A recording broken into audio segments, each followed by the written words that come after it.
Hello. This is MSQMG, the machine servant of the quantum mechanics guy. We are still figuring out the potential of quantum computers. Theoretically speaking, quantum computers could factor numbers much faster than classical computers because having a quantum computer is like having an exorbitant number of classical computers, all computing simultaneously, but at any moment we can only determine the value of only one computer.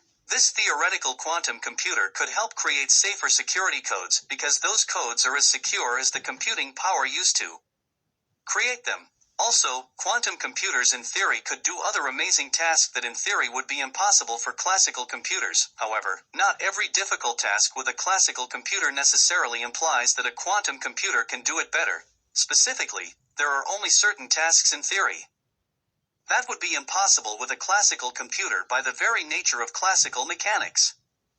Richard Feynman published a paper called Simulating Physics with Computers where he tried to demarcate the tasks that a quantum computer could than classical computers could not do in principle, but that would be another video in itself. The theoretical quantum computer that could factor numbers much better than a classical computer, for the practical creation of bank codes for instance, has not been realized. In this way, I could say that the theoretical quantum computer has not been achieved even when there are claims of quantum supremacy. Sure, they have been able to achieve very specific calculations, under certain conditions, much better than a classical computer, but the idealized theoretical quantum computer that initiated the whole movement has not been achieved. Thus, we have to be careful with the salespeople that try to get your money to fund their research project. One of my physics professors, who was an administrator for the National Science Foundation, said once scientists could be as corrupted as politicians. So, let's be skeptical, careful, and critical without sacrificing open-mindedness. I came across this wonderful paper titled, "Are Quantum Computers Good for Picking Stocks?" The project tried to find out. It sounds like a typical control versus experimental group type of setup, but let's read the article to see what it is about. The article was written by Daphne Leprinsriget, March 15, 2021 for zdnet.com. Let me read a little. A European bank has been working with KPMG and a team of scientists to apply quantum computing to portfolio optimization. Let me comment. So, we have bankers working with scientists. The first question I have is if the scientists and the bankers are communicating well enough to understand each other. Sure, the bankers can make their own decisions based on the outcomes or check themselves the results to observe if they match what was expected, so I assume that the smart bankers are doing that and not blindly trusting the scientists. Furthermore, I am sure the scientists are trying to be as honest as possible about their work, and I am sure they spend enough time going over details in such a way that they don't mislead the bankers. However, both speak different vocabularies. Sure, both can be mathematical, but their vocabularies serve two different purposes. For scientists, and I mean honest scientists, it is about objectivity. For bankers, it is about making money in ways that are allowed by law. Let me summarize the next paragraph. Basically, consultancy firm KPMG wants to know if quantum computing can help with something called portfolio optimization. Scientists from the Technical University of Denmark, DTU, are helping to do the research. Comment. Very specifically, they are doing portfolio optimization. As the name implies, out of a set of operations that can happen in an exorbitant number of ways, the task is to pick the option that optimizes what one is seeking. Let me give you a more concrete example of optimization that has nothing to do with banking. If you have 4 towns, and you are trying to build roads that connect the towns with the least amount of material, how should one create the paths that allow connect all the towns? It turns out that the solution is more complicated than it looks, and it would require difficult computational work to find the solution. But someone thought deeply about the problem and figured out a clever way to find the solution. If we use 4 nails sticking out of a plastic board, and if we soak it in a soapy solution, like the one kids use to make soap bubbles, and take it out, the soap bubble path that forms between the 4 nails would adopt eventually the shape of the lowest possible material needed for connecting the 4 nails, because that is what soap bubbles try to do. In a similar way, scientists have created a quantum system that simulates the situation that bankers are trying to accomplish, and by running the program, they could easily obtain the optimized course of action. Let me summarize the next paragraph. They used the famous D-Wave system, which uses 2000 qubits, and found out that the D-Wave system performs better than the other methods, but the D-Wave system still has problems with programming and scalability. Let me make a comment. So, basically, they compared the results of the classical model with quantum model using the D-Wave system. Let me say something right away about the D-Wave system. They call it an annealing system because it's not entirely a quantum system, but it has some classical mechanical characteristics. This takes me back to my original comment. Not every difficult task is impossible for classical computers, and the famous Richard Feynman tried to really draw the line between those tasks that would be difficult in principle with the classical computers due to the intrinsic nature of quantum systems. In this way, the question that I have for the people that have published papers using the D-Wave system is, can the operations performed by the D-Wave system be reproduced with a classical system in some clever way? Certainly, their computer works, but one has to wonder, as in the case of the soap bubble roads that optimizes the path between the nails, could there be some classical system that could do the same? I don't think they have the answer. Let me summarize the next paragraph. Essentially, they used the D-Wave system to resolve a type of problems that were introduced by H. Markowitz in 1952, which is what portfolio optimization is about, i.e. a way to maximize gain and minimize risk. Let me make a comment. I am a physics machine, not an economist, but the way I like to conceptualize the situation is as follows. You have $100 and you have to budget your operations in such a way that you make the most. There are thousands of places where you can invest the money, each fluctuating over time with some more or less no function. So how should one distribute the money in those thousands of situations, so that over time we make the most? Certainly, we can pull money out, after a certain time, and transfer into another, but that adds another variation to the calculation, and there is a cost in doing transfers. It can be very complicated. Let me summarize the next paragraph.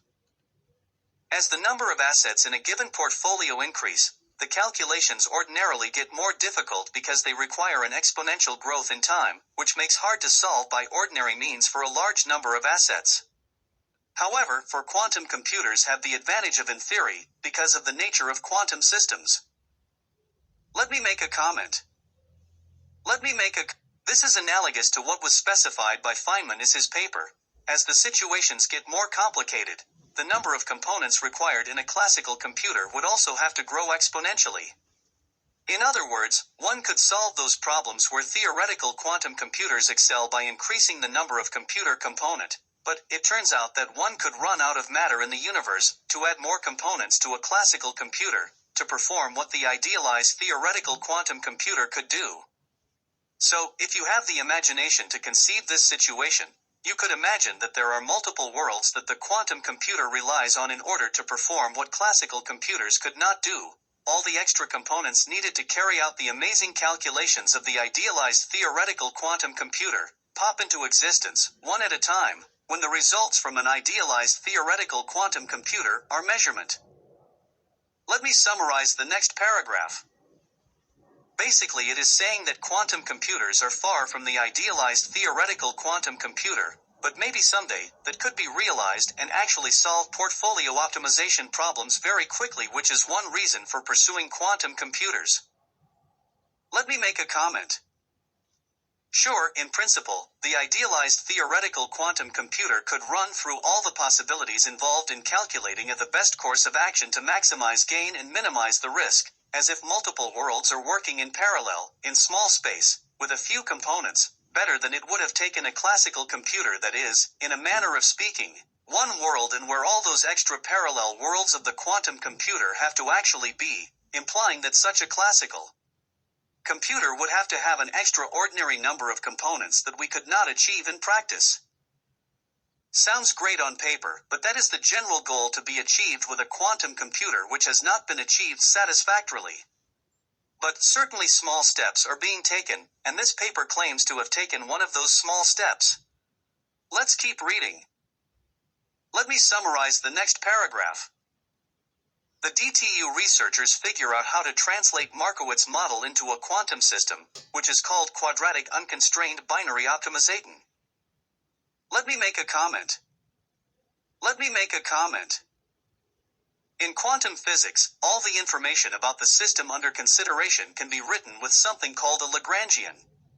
You can think of a Lagrangian as a mathematical expression contains all the information about the system that you are considering and any specific equation that you want. You can obtain it by finding a local minimum in this Lagrangian, something that is not usually easy to do under certain condition. So, basically this paragraph is saying that they found the Lagrangian for a quantum system that mirrors the portfolio optimization problem at hand. So by creating a quantum system that is equivalent to that Lagrangian, they can solve the optimization problem at hand. Very clever indeed. They had several options to test their model: superconducting quantum computers like the IBM quantum computer, trapped ion devices like Honeywell and IonQ, photonic quantum computers like Xanadu, Microsoft topological quantum system, or D-Wave annealing processor. The D-Wave system is different from the others because the surrounding environment has to be manipulated, instead of the individual qubits, and the answer is the ground state for the system. Let me make a comment. So, there are two types of quantum computers: gate-based quantum computers and annealing quantum computers. Gate-based quantum computers are the true quantum computers, because those computers solve problems by pure quantum systems, and the programs they run builds upon those pure quantum systems. The other type of quantum computers are the annealing quantum computers, like the D-Wave system, which basically is a quantum system where the output results from manipulation of the conditions in the entire system, as opposed to individual parts as it is done in gate quantum computers. Think of the D-Wave system like the soap bubble paths that form between nails sticking out of a plastic board that I mentioned at the beginning. Eventually, the path that minimizes the travel distance between the nails appears once the system settles, and this is the most optimal path that we are looking. Something analogous happens in the D-Wave system. Let me summarize the next paragraph. The annealing quantum system is limited, but it also allows it to work with more qubits than the other options, which makes it more practical. Let me comment on the paragraph. The D-Wave system is great at solving optimization problems very easily, up to a certain point, just like we could solve optimization path problems with soap bubble paths up to a certain point. In contrast, with gate-based quantum computers, there is in principle no limit to the type of problems that can be solved with it. You can say that any computable problem, in principle, could be done with a gate-based quantum computer, and that is not the case with the D-Wave system. Sure, the D-Wave system operates currently with many more qubits, but one could say that if gate-based quantum computers could reach the same number of qubits, that is 5,000 qubits, then it could do what the D-Wave system can do and much, much more. But for now, the D-Wave system seems more practical. Let me summarize the next paragraph. The D-Wave system seemed more appropriate than the other quantum option to optimize portfolios. Basically, they realized the D-Wave system would be the best. I could have predicted that even before I read this paper, but anyway, let's just keep reading. Let me summarize the next paragraph. Basically, they compared the D-Wave system with other classical means of running Markowitz equation. The classical approach is called brute force. Brute force methods could be used only up to 25 assets. Let me make a comment. Let me summarize the next. So, basically, they compared the D-Wave system the common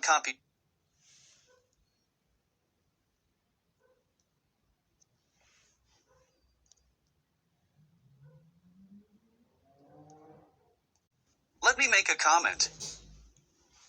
a comment.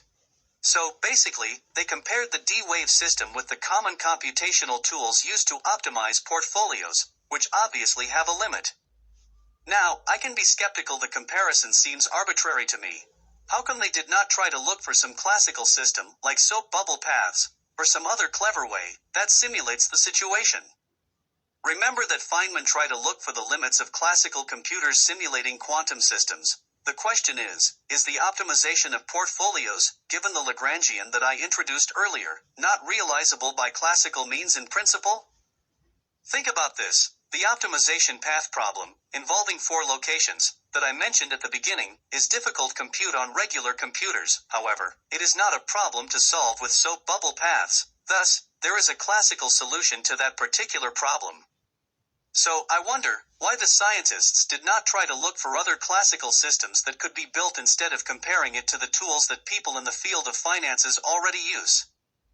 I understand that it is great to see how well the D-Wave system works, but I think it would be better to find other ways of doing the same, if it were possible to do that so that we have more computational options, and if it is not possible in principle, show that it is not possible in principle and D-Wave system has more validity.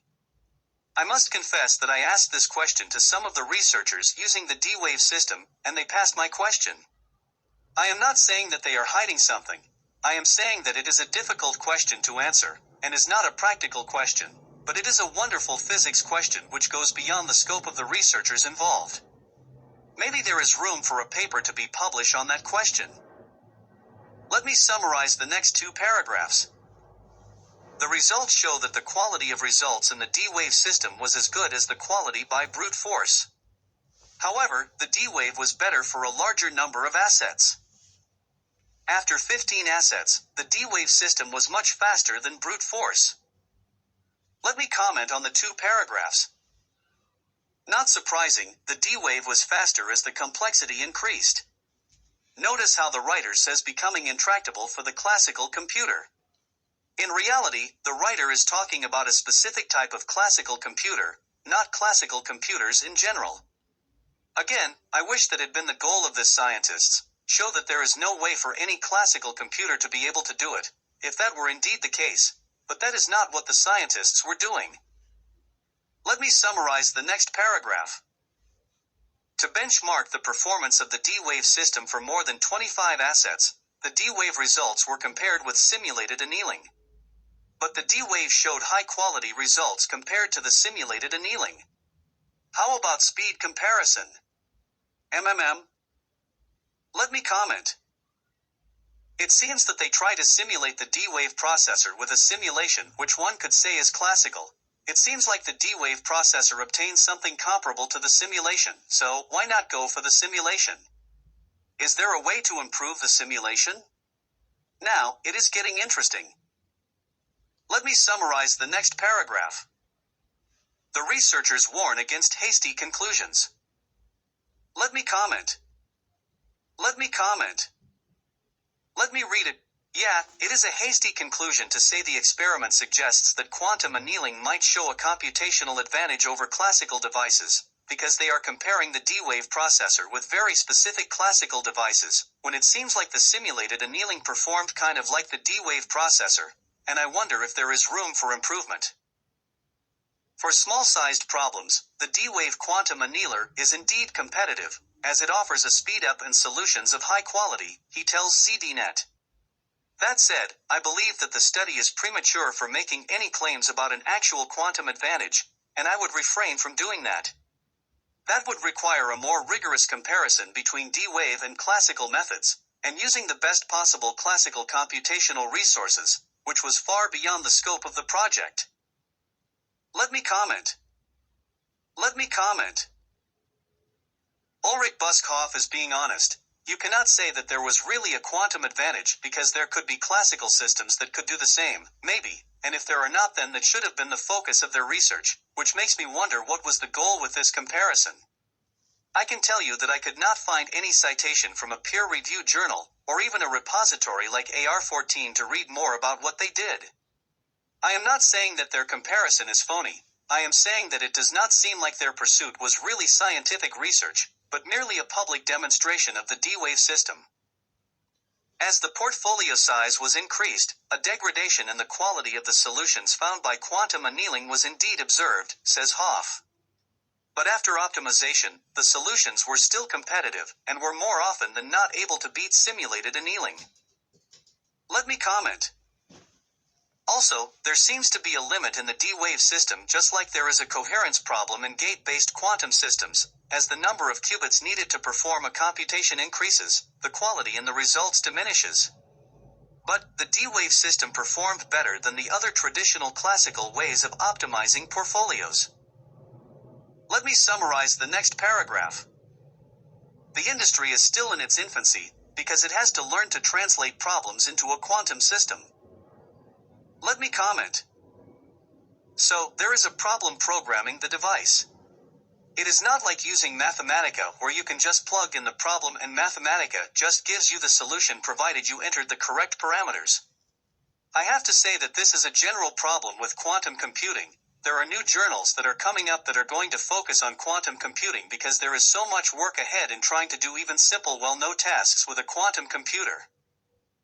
Let me summarize the next paragraph. The D-Wave system seems promising for portfolio optimization now, but maybe not so much after other quantum computers are able to operate as large scale.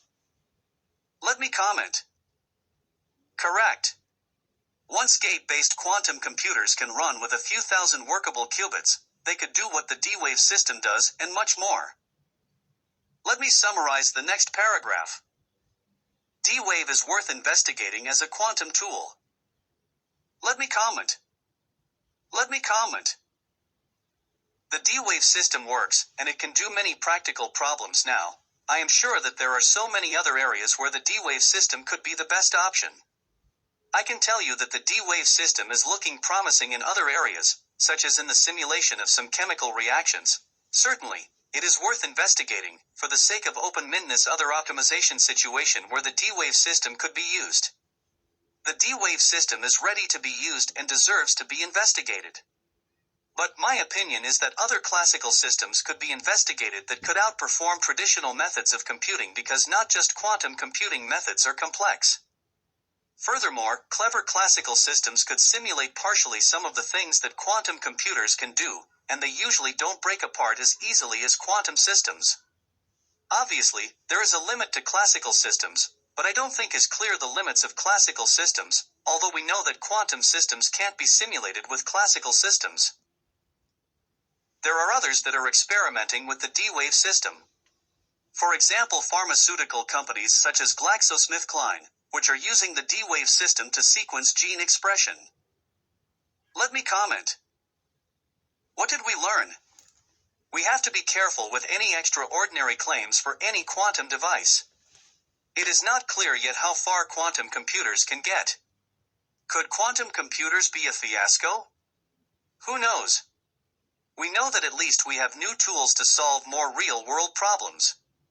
Certainly, there has not been any proof that the idealized theoretical quantum computer cannot be created, on paper or in practice, so we can keep trying to find new paths for the quest for quantum computers. However, as Carl Sagan said, extraordinary claims require extraordinary evidence. See you next time, and as always for those about to quantum we salute you.